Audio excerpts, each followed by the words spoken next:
For Palestinians, being over 60 means spending more time with children and grandchildren. But for Mustafa al-Maslamani, it just isn't possible.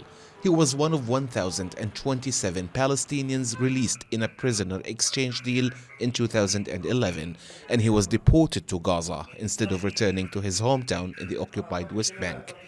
Now he spends his time talking to his family and worrying about his son in an Israeli prison, awaiting an unknown fate.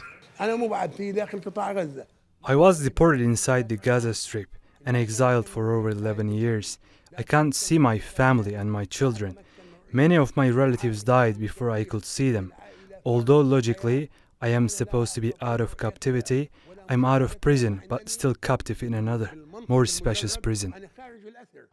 Palestinian former prisoners and rights groups have often discussed various types of torture prisoners are subject to, including medical negligence. Since 1967, 236 Palestinians have lost their lives inside Israel's prisons.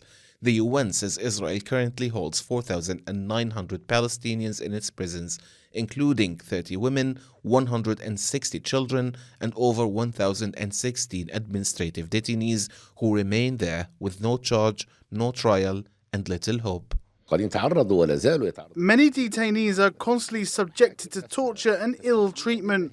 The courts rely on evidence extracted under torture.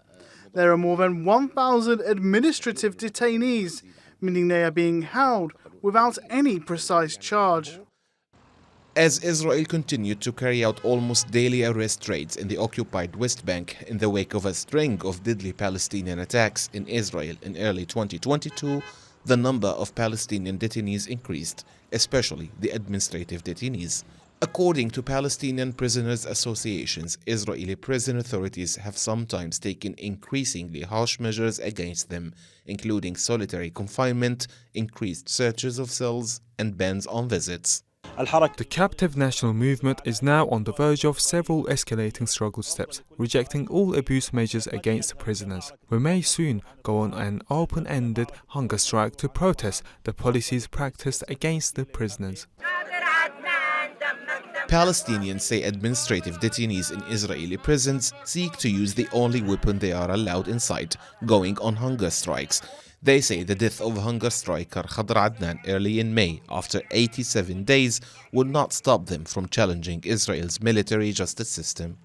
The treatment of Palestinian prisoners has always been in the spotlight. It's sometimes behind escalating tensions across the territories. For many who long to be reunited with their loved ones stuck in Israeli prisons, the realization that this will only happen with some peace makes it tough for all.